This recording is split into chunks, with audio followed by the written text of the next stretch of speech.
Hey guys, it's Jack Monroe, currently ranked #1 on the APP Tour, having over 20 medals, and today we're gonna go over how I set up my pickleball paddle. So this is a brand new paddle, and you see we have a lot on the table, so we're gonna go over everything start to finish, the specs that I like to have it, but originally this paddle comes around 7.8, and I'd like to weight it up all the way to around 8.4, 8.5. My weapon of choice is the Pro XR ProtoHype. I go with the 12.7 millimeter because it's gonna be a little bit thinner of a core, especially with the game becoming more and more power oriented. I definitely need this in order to stay up to par. And I also like to go with the standard shape, as you can see, which is the more wide body version. So as you can see, this comes very well balanced, but what I'm gonna do first is put on my Hesacore and my overgrip by removing the stock grip first. So what I actually do here is I peel off this electrical tape and remove not only this tape, but also the stock grip under it.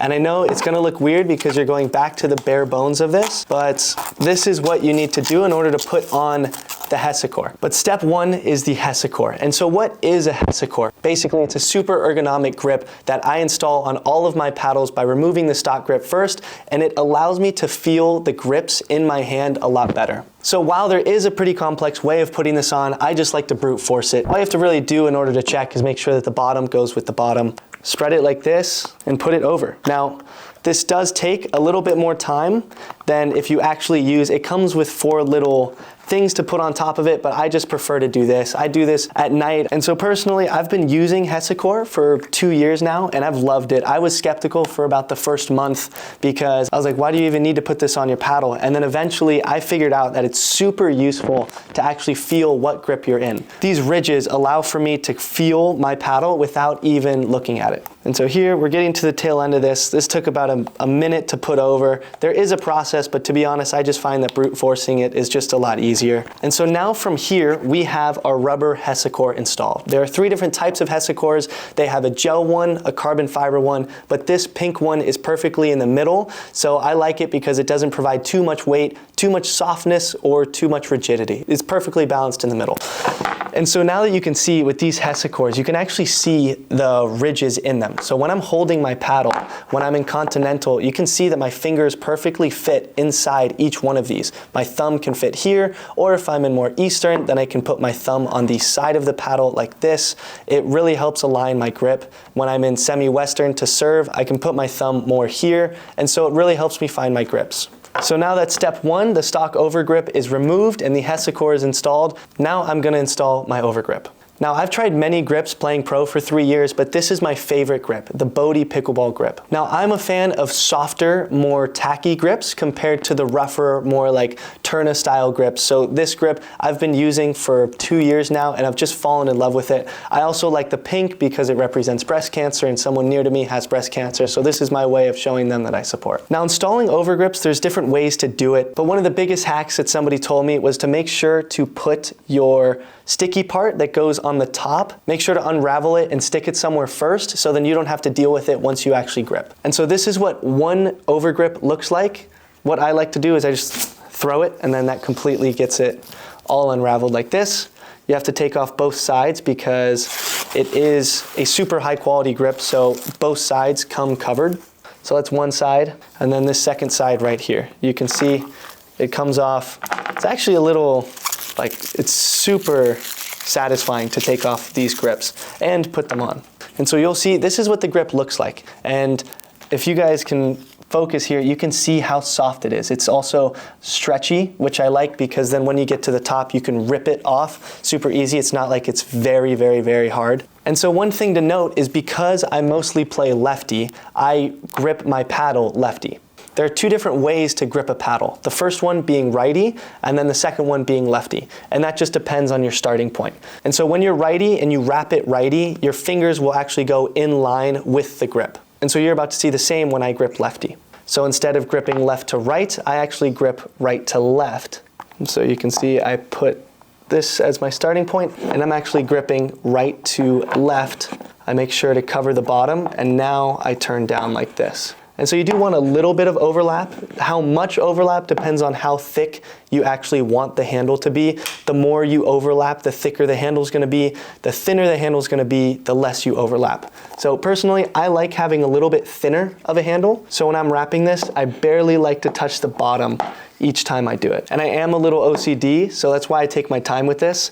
Most pros can wrap this in like, 15 seconds, but I like to take my time looking at my paddle and just realizing that I did the perfect job helps with confidence or just overall feel. And so as you can see, I'm basically done wrapping. I still have a lot left over because I didn't overlap a lot. And so this will happen if you like that thinner handle. And so one trick that I learned is you fold this last part over like this. So now it's gonna be a little bit less. And so you turn over at the edge, and now what you do at the bottom is you get both your hands right here and just rip it like that. And so this is the leftover. This is now going in the trash pile. And so you can see that little fold right there just makes it look very, very seamless. Now the rip doesn't look super obnoxious. It looks actually quite finished. And you'll see this is exactly why we pre-do this tape right here, because the last thing you want to do is have to hold your thumb, because when I let go, this will eventually unstick and start unwinding the grip. So having this tape done ahead of time makes it super easy for you to just grab it, put it over that edge right there, and then wrap it like this. Boom. Super, super easy. You can wrap it over itself, and this you don't rip, you go until it is complete. Push it like that, and boom. So now we have the handle officially complete. I don't know if you can hear it, but this is just so soft of a grip. I really like it. Granted, the softer grips means that in more of a humid environment, water will seep through it a lot easier. But when I'm at tournaments and stuff, and when I'm playing in more humidity, then I just tend to re-grip more frequently. But I just love how the hot pink looks, and you can see the ridges of the Hesacore, and so perfectly, once again, fitting into every single one of my grips. When I'm in Continental, I'm right here. When I'm in Semi-Eastern, I'm right here. When I'm in Western, I'm right here. This Hesacore is a game changer. So now on to part 2. We have the actual lead tape and edge guard tape. Now there are many different ways to put edge guard tape on your paddle. Some of the most common are on the sides, doing the 4 corners, the top 2 corners, or on your throat. And so personally, I've experimented with every single one, and my go-to has to be on the throat. And so why is this? Personally, I feel like when I put the tape on the top, whether it's just the corners or right here, it tends to be a little too head heavy for me. And I really like to build my game around fast hand speed and opening quickly. So when I have a head heavy paddle, it tends to reduce that a lot. Now, so my go-to tape is also not lead tape, because lead tape actually will give you lead poisoning. The last thing you want to do is go to Home Depot and get lead tape there and put it on your pickleball paddle, because if it cuts you or if you try to bite it off or something like that, you could risk getting lead poisoning. And so that's why I actually go with the Bodhi pickleball tungsten weighted tape, because it's actually non-toxic. So you can eat this and you won't have to worry about being sick. I'm not saying you should, I'm just saying you can. There are also 2 different types. There's 0.5 grams per inch and then 1 gram per inch. I go with the lighter tape, the 0.5 gram per inch, because once again, I'm trying to maximize for quick hand speed. So if I go with the 1 gram per inch, then my paddle is going to be a little bit heavier and more difficult to move around. So this is what tungsten tape looks like. It's very pliable, and what I do, I don't put much tape on it.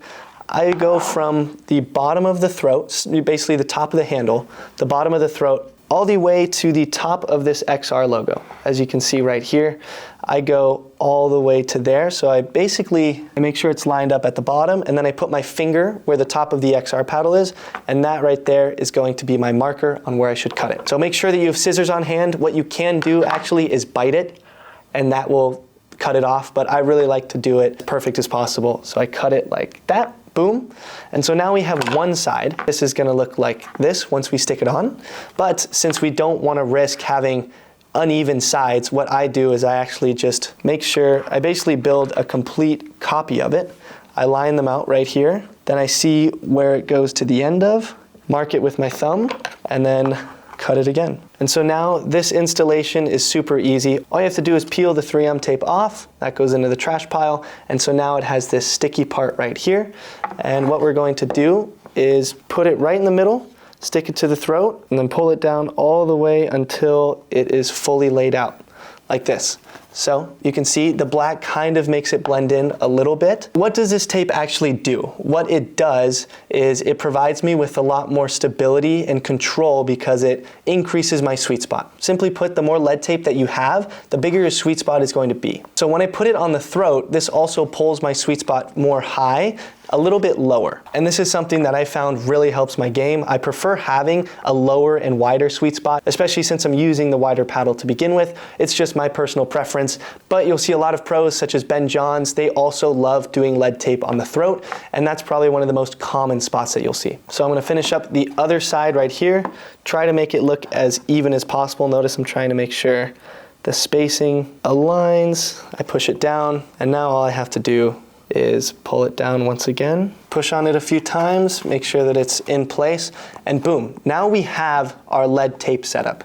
You guys can see right here, it kind of sticks out, and this is exactly what I was aiming for. I wanted my lead tape to stop right at the Pro XR logo, and that's exactly what this did. If I go any higher, more towards the top, then that's when my paddle becomes more head heavy, which is not something I'm looking for. Now you could actually stop here, but because I really like to top it off with some customization, as well as some comfortability, I've noticed that when I'm hitting my two hand, I put my fingers actually on the paddle. So I don't like feeling the lead tape right here. It doesn't feel like the paddle, so I don't like it. It's a little bit slippery as well. So what I do is I actually add some edge guard tape. Now this is actually the Bodhi Pickleball Premium Edge Tape, and I love this because it comes in the hot pink. It doesn't have any designs whatsoever, so it also matches my grip, and overall, it's just like when you dress for the occasion, you feel more confident. When I have a paddle and I feel like it looks good, I feel like I play better. So this comes in a pack of 3, and so I don't retape every single one of my paddle.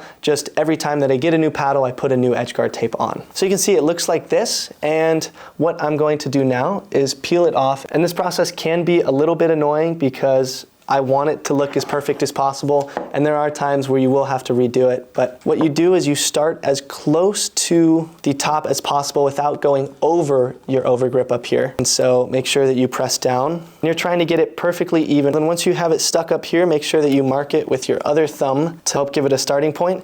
And then what I do is I pull down like this, make sure that it's perfect on both sides. What you'll see is the edges of the edge guard tape actually fold over the side of the paddle right here. So when you're going through it, you'll actually see the edge guard tape fold over. But I do that more at the end. Right now, I'm more focused on making sure that I get these to perfectly. So you'll see this process is probably the most difficult out of all of them, but it's also the most rewarding because this is the last step, and after you feel like you just created a masterpiece. So you keep going, keep pushing with your other hand. I'm trying to pull and not leave much slack, and then just use my left hand to go over and push it down. So we're nearing towards the end. And so now once I get near the bottom, you can see that there is some left over.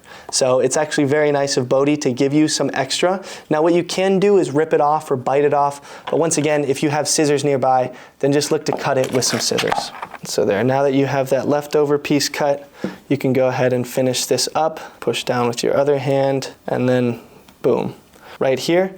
Now what I like to do at the end is you'll see there's some of these bits that haven't fully folded over. So I go over once again and just push these sides down like this to make sure that the edge guard tape is fully on. And so I know it sounds like I'm using the edge guard tape as a cosmetic, but it also has a use. This helps protect your paddle from just getting broken over time because your tape is now the first defense when you go to scrape it on the ground. So keep in mind your edge guard tape will get messed up over time, but you want your edge guard tape to be messed up rather than your actual paddle. So once you're done pushing everything out, then voila. This is the end product of what it should look like. You can see I love this hot pink accent. It really adds a really unique touch to my paddle, and it's a good way of showing that I support breast cancer. And it has the Hesacore, which has a lot of use in my game personally, and quite honestly anyone's game. And it has my go-to grip. Now keep in mind this isn't the roughest grip, but I really like it because it's soft, it doesn't give me crazy calluses, and it gives me more feel with my Hesacore. So overall, this paddle comes in base around 7.8, and I spec'd it up with the Hesacore overgrip 0.5 gram lead tape on the throat, as well as the edge guard tape, it'll be around 8485. And so being able to build a paddle like this just from the bare bones gives me so much customization, and I really like it because now I go on the court not feeling like I'm playing with someone else's paddle or a paddle that isn't spec to my game. Now I am playing with my personal paddle. And keep in mind, I've been playing pro for 3 years, and this paddle is perfectly optimized in order to match my game. So this is my personal spec for my Pro XR ProtoHype, and make sure to comment down below what you guys think of it and whether you guys have any input or not.